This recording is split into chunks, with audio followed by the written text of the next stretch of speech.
Bom dia, boa tarde, boa noite. Eu não sei em que momento você está assistindo esse vídeo, mas eu quero saudar você com a paz do Senhor Jesus. E quero estar compartilhando com você uma palavra, uma reflexão para abençoar a sua vida, para nos abençoar. Eu quero ser abençoado com essa palavra e eu quero que essa palavra possa atingir o seu coração, abençoar a sua vida, a sua casa, a sua família, o seu lar, em nome de Cristo Jesus. Amém? Eu quero orar agora por você. Em nome de Jesus, Senhor, eu quero colocar essa pessoa que está aí diante do computador, da TV, do vídeo, diante do teu altar. Eu quero pedir, Pai, em nome de Jesus, que a partir de agora, Senhor, ela possa não ouvir o pastor Guilherme, não ouvir a minha voz, mas ouvir, ó Deus, a tua voz, a tua palavra para a sua vida, e que o Senhor possa estar tocando no profundo, abrindo o entendimento, abençoando o coração, a mente, a alma, o ser desse amado irmão, dessa amada irmã, em nome de Jesus. Senhor, tira todo problema, toda confusão, tudo que porventura possa estar querendo roubar esse amado irmão, essa amada irmã, nesse momento de receber a tua voz, a tua palavra, a tua bênção para a vida dele. E abençoa, Pai, em nome de Jesus, poderosamente, em nome de Jesus, aquele que vive e que reina para todo sempre. Amém e amém. Eu tenho sido abençoado com uma palavra. Deus é um Deus maravilhoso porque Ele fala. Ele fala porque Ele é uma pessoa, Ele não é uma coisa. Ele não é uma força cósmica sem personalidade. Ele é Deus, Ele é Pai. Ele é uma pessoa. E uma pessoa tem vontade e fala, né? Tem pensamentos, emoções, sentimentos e fala, se relaciona. Deus criou o homem à sua imagem e semelhança. E por isso nós temos essas características também. Nós também sentimos, pensamos, temos vontade, falamos, né? E nos relacionamos. E Deus nos criou para que a gente se relacionasse com Ele. No entanto, o pecado entrou e cortou essa comunicação entre nós e Deus, porque Deus é santo, né? E não pode ter comunhão com o pecado, com o mal, né? E Ele ficou muito triste por conta da queda da humanidade, mas providenciou uma forma de a resgatar das mãos do diabo, do pecado e do inferno. Ele enviou o seu Filho amado para morrer na cruz do Calvário por mim e por você, para pagar o preço do nosso pecado, não só o nosso próprio pecado, mas o pecado da humanidade em nós. Ele derramou seu sangue e nos perdoou, para que nós, confessando o nome de Jesus e crendo no sacrifício de Jesus na cruz do Calvário, pudéssemos então ser renovados, restaurados, regenerados e passar a ter aquela comunhão, aquela intimidade com Deus, como Adão tinha antes da queda. E então, queridos, o que acontece é que hoje nós somos privilegiados. Nós temos condições de ouvir a Deus, de falar com Ele.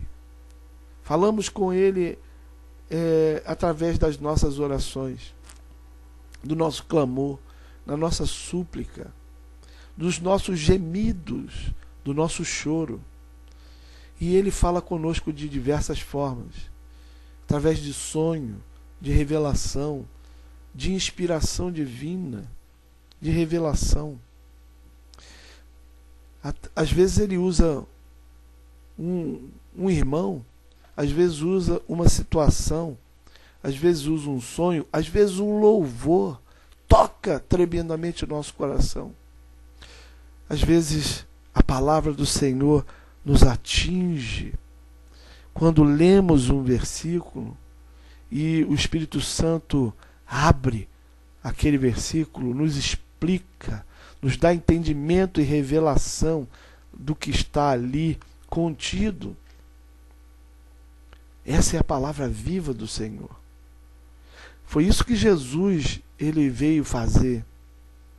Ele disse: olha, não adianta ser religioso. Você tem que me seguir e me imitar. Você tem que ver o que eu faço e fazer igual. Você tem que andar comigo e aprender como eu faço para você também fazer. E Jesus estava o tempo todo com o Pai. E ele falava as palavras do Pai, porque o Espírito Santo colocava as palavras de Deus na boca de Jesus. Ele tinha palavras, ele tinha pensamento próprio. Jesus é uma pessoa diferente do Pai. Ele é a segunda pessoa da Trindade. O Pai, o Filho e o Espírito Santo. Amém? Jesus é o Verbo, é a segunda pessoa da Trindade. Amém? O Pai é a cabeça, o Pai pensa. Jesus é o Verbo, é a boca. Jesus fala. E o Espírito Santo é o braço de Deus, o poder de Deus. Ele faz. Pai e Filho e Espírito Santo agem em conjunto. Não há divisão, não há ciúme, há amor mútuo. Ele criou o ser humano da mesma forma, para ser conforme a sua imagem e semelhança. Pai, Filho e Espírito Santo. Homem, mulher, descendência, filho. 3 também. Assim somos imagem e semelhança de Deus. E nós fomos feitos para a sua própria glória, para o seu próprio deleite. Na Bíblia, Deus nos chama de coroa da criação. Nós somos filhos amados de Deus. Mas quando pecamos, caímos. A glória do Senhor se retirou da humanidade. Não havia como permanecer. Jesus trouxe de volta a glória de Deus para o homem. E hoje somos templo do Espírito Santo de Deus. A terceira pessoa da Trindade habita em nós. Somos templo do próprio Deus. Casa e morada do próprio Deus. Olha só. Deus habita em mim. Repita isso. Deus habita em você, querido. Deus habita em mim. O Espírito Santo habita em mim. E habita em você, se você um dia aceitou Jesus como seu Senhor e Salvador, creu no seu coração e confessou com a sua boca. O seu nome foi inscrito no livro da vida, os seus pecados foram para o mar do esquecimento. Você é nova criatura, é o que diz a palavra do Senhor. Mas hoje em dia, vivemos num mundo mau, num mundo perverso, num mundo caído, num mundo em trevas, em densas trevas. A Bíblia diz que em Mateus 24, em Mateus 25, na parábola das 10 virgens, que quando Jesus voltasse, seria a hora das mais densas trevas cobrindo a terra. A meia-noite espiritual do planeta. Essa é a hora em que nós estamos vivendo. 1 minuto para meia-noite. E em breve Jesus estará voltando e raptando, tirando a sua igreja com mão forte dessa terra.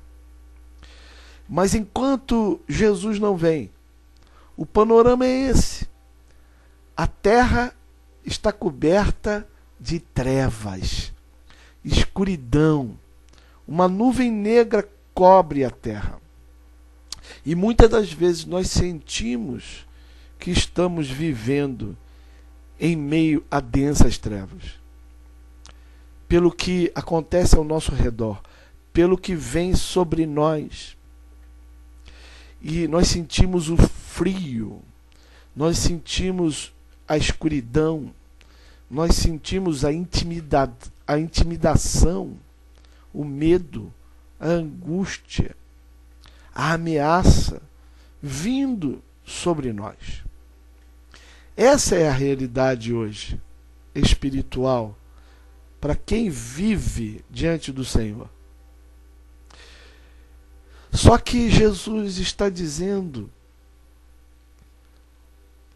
o mundo está em trevas, mas eu resolvi fazer brilhar a minha luz sobre você.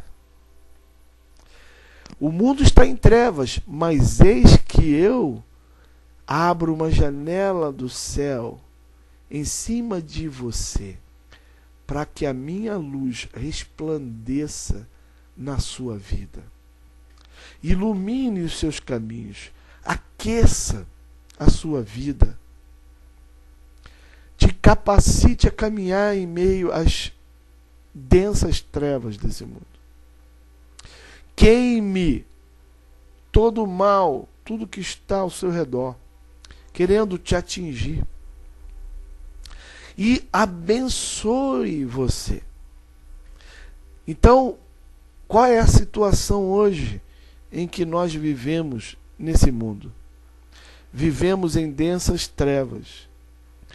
E temos que aprender a tirar os olhos do que está ao nosso redor e olhar para cima. Sim. E veja bem, porque foi isso que Jesus ensinou em Mateus 24. Ele disse que por se multiplicar a iniquidade, o amor de muitos, o amor de quase todos se esfriaria, mas aquele que perseverasse até o fim seria salvo. E esse evangelho do reino seria anunciado a todas as nações, e depois disso viria o fim. Ora, entenda o panorama que Jesus está descrevendo aqui. Ele diz que pela maldade estar campeando na terra, o amor de muitos, ou de quase todos, se esfriaria. E é óbvio que Jesus não está falando daqui do mundo. Não. O mundo jaz no maligno e Jesus sabe disso.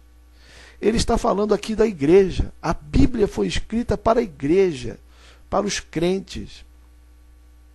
Jesus está dizendo aqui o amor da maioria, dos muitos, dos quase todos da igreja, se esfriaria. As trevas estão tão grandes que o amor da maioria está frio, está se esfriando. Mas veja bem o que Jesus diz. Ele diz assim: mas aquele que perseverar até o fim, esse será salvo. Só quem perseverar até o fim será salvo. Mas perseverar até o fim no quê? Como? De que maneira? Ora, se o versículo está dizendo, por se multiplicar a iniquidade ou a maldade, o amor de muitos ou de quase todos se esfriaria. O que Jesus está querendo dizer com perseverança, com perseverar? Ele está dizendo que nós não podemos olhar para as coisas que estão ao nosso redor, estão se abatendo sobre nós, as maldades, as iniquidades, e não podemos deixar que isso esfrie o nosso amor. Não podemos deixar que isso esfrie o nosso amor por Deus, pela sua palavra, pela comunhão com o Espírito Santo, pelo próximo, pelo outro, pela vida. pela palavra de Deus. Não podemos deixar isso morrer em nós, isso apagar em nós, porque senão nós vamos perder a nossa salvação. Jesus está explicando isso claramente nesse versículo. Mateus 24, 10 a 14, leia o que diz a palavra. Eu vou ler aqui, eu vou ler aqui para que você veja. Se você tem uma Bíblia aí, abra a sua Bíblia agora, em Mateus 24, a partir do versículo 10, olha só o que diz a palavra do Senhor. Nessa época, muitos vão abandonar a sua fé e vão trair e odiar uns aos outros. Então muitos falsos profetas aparecerão e enganarão muita gente. A maldade vai se espalhar tanto que o amor de muitos esfriará. Mas quem ficar firme até o fim será salvo. Mas quem ficar firme até o fim. Firme como? Olha o que fala antes. Essas coisas serão como as primeiras dores de parto. Depois vocês serão presos, entregues para serem maltratados, e vocês serão mortos. Todos os odiarão por serem meus seguidores. Nessa época, muitos vão abandonar a sua fé e vão trair e odiar uns aos outros. Então muitos falsos profetas aparecerão e enganarão muita gente. A maldade vai se espalhar, tanto que o amor de muitos se esfriará. O amor de muitos se esfriará. Como está o seu amor, querido? Como está o seu amor, querida? Você se compadece do próximo? Você se importa com o que o outro pensa, com o que o outro sente? E eu não digo do próximo que está distante, que você não conhece, não. Que você não tem relacionamento, não. Eu estou falando hoje com aquele que você conhece. Estou falando acerca daquele que você está todo dia. O seu vizinho, o seu companheiro e colega de trabalho, a sua colega, o seu parente, seu pai, sua mãe, seu filho, sua filha, seu genro, sua nora, seu sogro, sua sogra. Você se importa com ele, querido? Você tem amor? Olha aí. Aí você diz assim: não, mas eu não posso fazer nada. Ele é assim, ela é assado. Ele não aceita o evangelho. Tudo bem. A gente compreende.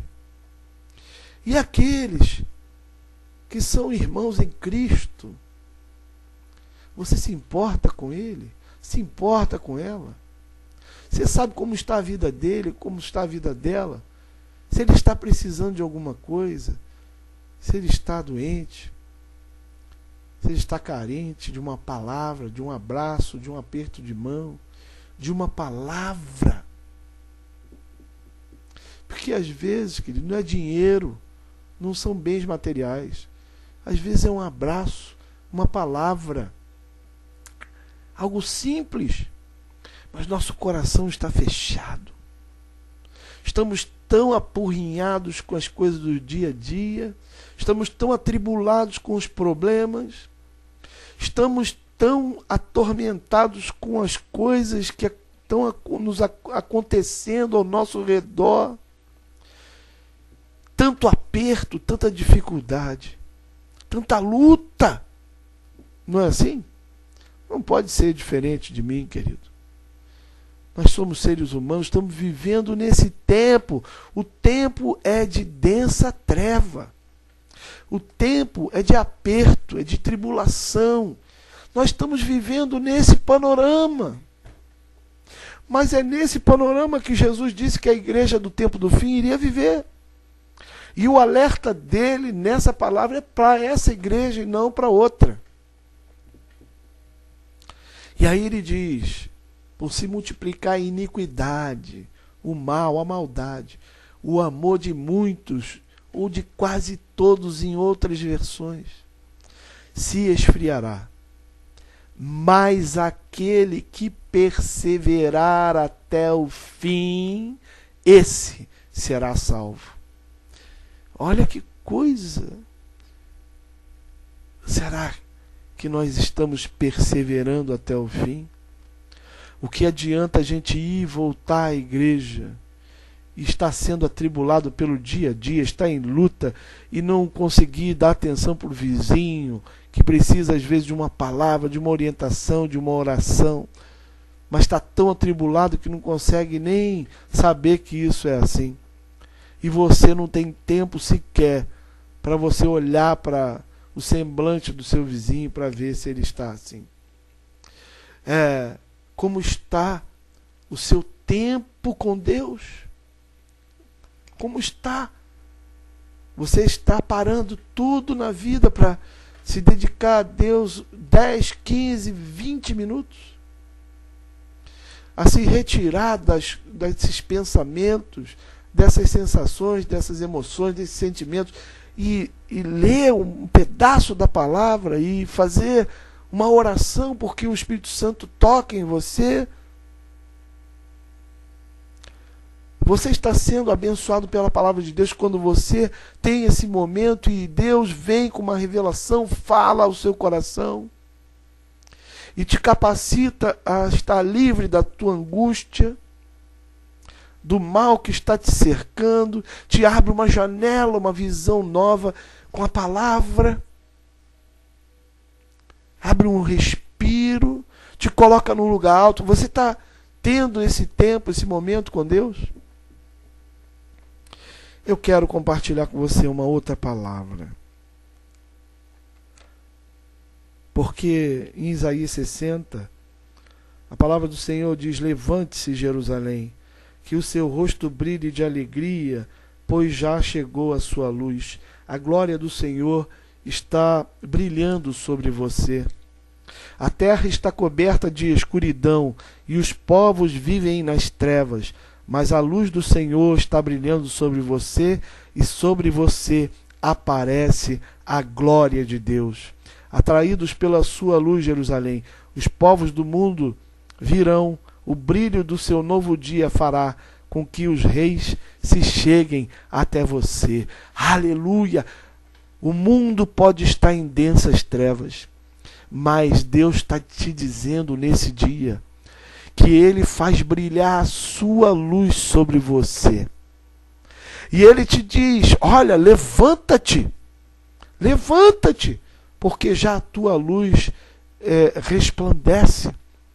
Resplandece a tua luz, porque a glória do Senhor vem sobre você para o iluminar, o abençoar, o aquecer o coração, o capacitar para estar no meio dessa escuridão e a ver, e a saber para onde ir, e a ter poder para ir.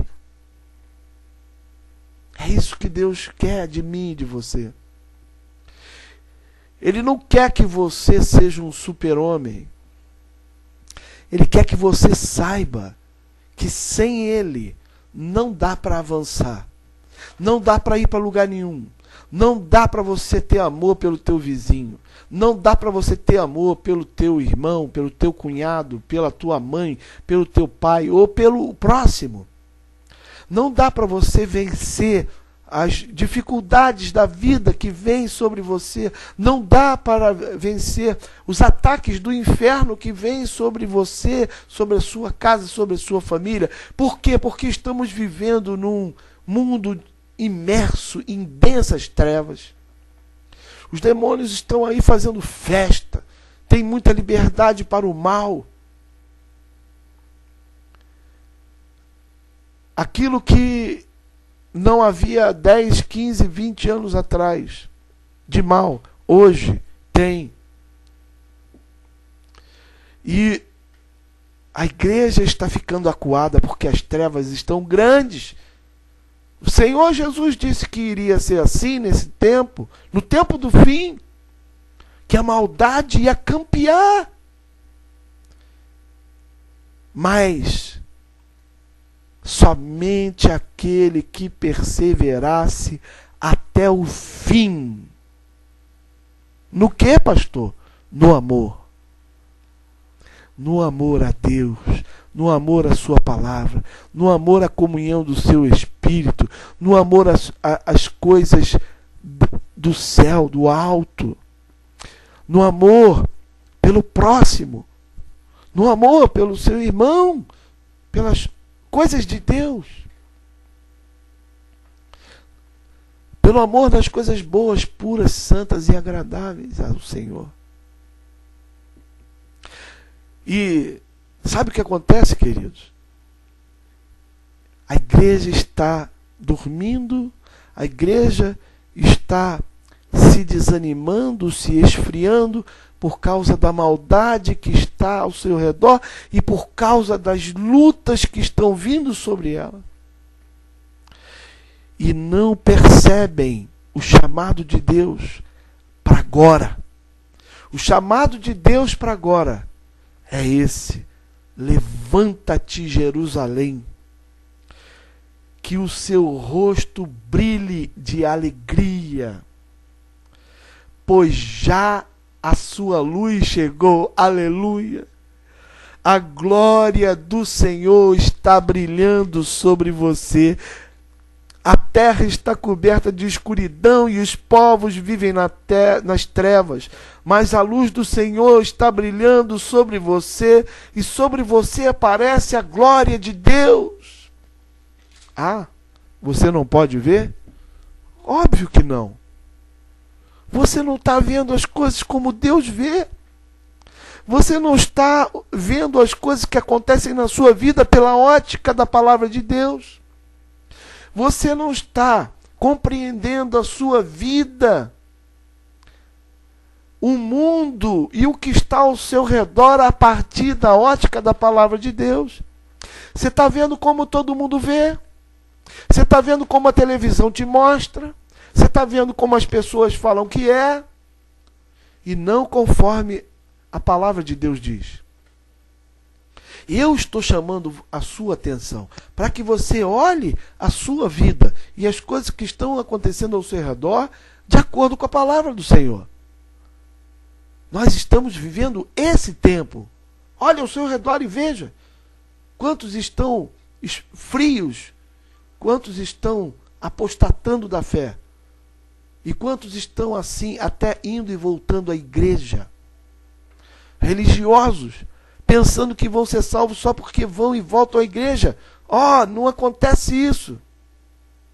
Jesus diz que se nós não perseverarmos até o fim no amor, nós não seremos salvos. Então o que adianta você ir voltar na igreja, fazer aquele esforço, fazer aquela luta para fazer a obra do Senhor, e aquela dificuldade para trabalhar, e vem luta, e vem dificuldade. Isso não leva ninguém a lugar nenhum. Jesus já conquistou a minha e a tua salvação na cruz do Calvário. Nós temos que receber de graça, querido, querida. Mas temos que perseverar até o fim no amor. Não é por obra, não é por força ou por violência, mas pelo meu espírito, diz o Senhor. Veja bem que essa passagem de Isaías 60 está logo depois do capítulo 59, em que os pecados do povo são condenados e o povo confessa os seus pecados. Mas antes disso tem uma exortação de Deus no capítulo 58, em que o profeta Isaías diz assim: grite com toda a força sem parar, grite alto como se fosse uma trombeta, anuncie ao meu povo os descendentes de Jacó os seus pecados e as suas maldades. De fato, eles me adoram todos os dias e dizem que querem saber qual é a minha vontade, como se fosse um povo que faz o que é direito e que não desobedece às minhas leis. Pedem que eu lhe dê leis justas e estão sempre prontos a me adorar. Olha o que Deus diz acerca do povo. É um povo que tem aparência. É um povo que aparentemente está buscando a justiça, a verdade, a submissão a Deus. Mas o que Deus diz é que isso é só aparência. Ele diz assim, o povo pergunta a Deus: que adianta jejuar se tu nem notas? Por que passar fome se não te importas com isso? E o Senhor responde: a verdade é que nos dias de jejum vocês cuidam dos seus próprios negócios e exploram os seus empregados. Vocês passam os dias de jejum discutindo e brigando e chegam até a bater uns nos outros. Será que vocês pensam que quando jejuam assim, eu vou ouvir as suas orações? Veja só o que Deus diz. O que eu quero que vocês façam nos dias de jejum, será que eu desejo que passem fome e se curvem como um bambu, que vistam roupa feita de pano grosseiro e se deitem em cima como cinzas? É isso que chamam de jejum? É assim que vocês acham que um dia de jejum me agrada? Porque eles faziam isso. Eles se rasgavam, se jogavam na cinza, choravam, falavam e depois ia fazer a mesma coisa que faziam todos os dias. Era um ato religioso, não era uma conversão de fato, não havia arrependimento genuíno, era só um ritual religioso. Vamos jejuar? Vamos. Aí vai para o templo, rasga a roupa, joga cinza na cabeça, chora, clama e depois vai para o mercado, xinga, briga, trapaceia o outro para levar vantagem e volta para casa como se nada tivesse acontecido e pensa que está agradando a Deus. E Deus está olhando do céu e dizendo: isso não é assim que funciona. Tem que ter arrependimento genuíno. Não pode ser apenas um ritual vazio, religioso. Tem que ser verdadeiro. Tem que ter mudança de vida. Tem que ter arrependimento, confissão de pecado. E, mais do que tudo, tem que ter mudança de atitude. Não adiantava ir para o jejum, fazer aquilo e depois voltar para casa e espancar a mulher, bater no filho, chutar o gato, ficar mal e achar que está tudo bem. Não, não está tudo bem. Não adianta ser religioso e continuar assim. É isso que Jesus está dizendo, é isso que a palavra nos diz. Olha só o que diz, continua o texto no versículo 6. Não é esse o jejum que eu quero. Eu quero que soltem aqueles que foram presos injustamente, que tirem de cima deles o peso que os faz sofrer e que os ponham em liberdade. O que estão sendo oprimidos, que acabem com todo tipo de escravidão. O jejum que me agrada é que vocês repartam sua comida com os famintos, que recebam em casa os pobres que estão desabrigados, que deem roupas aos que não têm e que nunca deixe de socorrer os seus parentes. Amém? E quantos estão religiosos, jejuando e continuando se comportando da mesma maneira, indo e voltando à igreja, rasgando a roupa diante dos outros, jogando cinza, com aparência de piedade, mas não mudam a sua vida, o seu comportamento, o seu próprio ser, porque não se arrependem, não confessam seus pecados, acham que são muito bons porque são religiosos e por conta dessa prática religiosa vão agradar a Deus, mas Deus diz: não, eu não me agrado de religião. Religião não pode salvar você, querido. não pode salvar você, querida. Só você nascer de novo. Só você ser nova criatura. Só você se manter ligada ou ligado no amor de Jesus. Só você permanecer em Cristo. Só você permanecer na sua palavra. Ele tem uma palavra para você nesse dia. Ele quer falar com você. Ele quer que você ouça a sua voz. E quer que você permaneça na palavra que Ele te der, por obediência. Jesus falou em João 14, você pode ler, conferir. Se me amais, guardareis os meus mandamentos, e eu virei a ti. Eu e meu Pai viremos a ti, e faremos morada. E a esse que guarda os meus mandamentos, a esse eu vou me manifestar. A esse. Mas Jesus, quando falou isso, não havia o evangelho escrito. Ele falou isso para os seus discípulos. E ele estava falando: aquele que me ama, guarda os meus mandamentos. Obedece os meus mandamentos. E aí?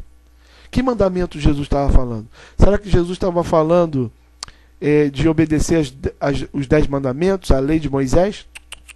Não. Será que Jesus estava falando para obedecer o evangelho que não estava escrito ainda? Não. Ele falou: eu vou para o Pai, mas eu vou enviar o Consolador. O Consolador vai morar com vocês e vai lembrar vocês todas as minhas palavras. Ele vai falar das coisas que eu tiver para você. Ele vai lembrar a você a minha palavra, a minha voz. Aí você vai saber o que fazer, para onde ir.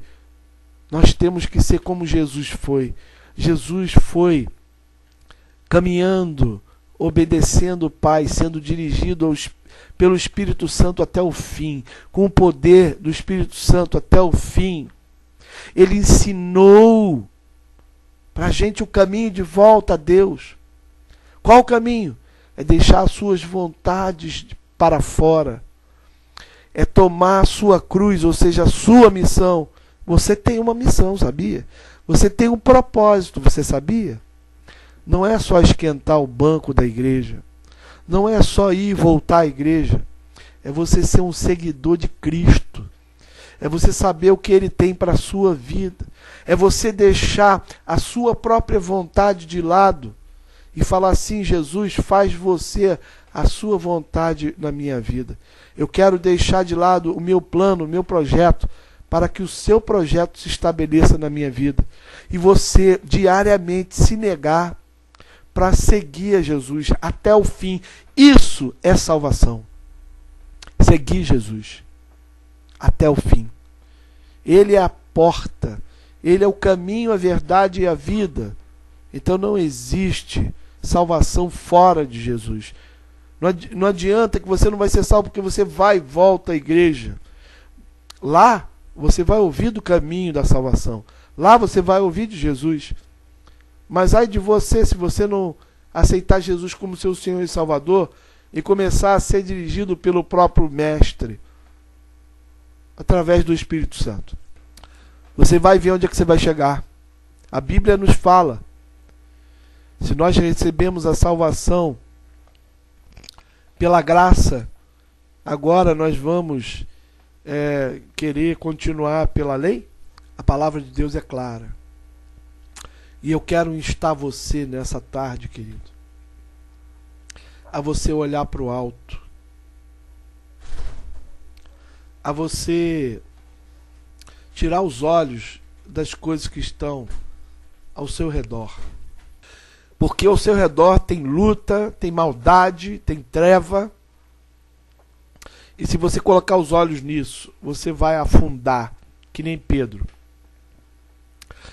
Olhando para Jesus, o autor e consumador da nossa fé, nós temos que tirar os olhos da maldade, da escuridão e das trevas que nos circundam.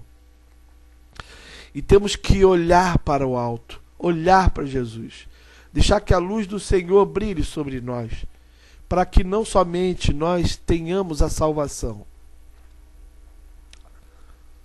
mas para que também essa salvação que brilhe sobre nós possa atingir as vidas que estão ao nosso redor, que também estão em trevas e não sabem para onde ir, e não sabem para onde olhar, que elas possam olhar para você e ver a luz de Deus, o farol do Senhor sobre a sua vida.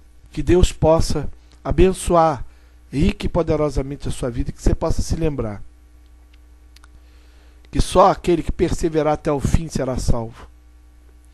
E que Jesus hoje, no meio das densas trevas desse século mau, dessa sociedade caída e pervertida, diz para você: para de olhar para o seu redor e olha para cima.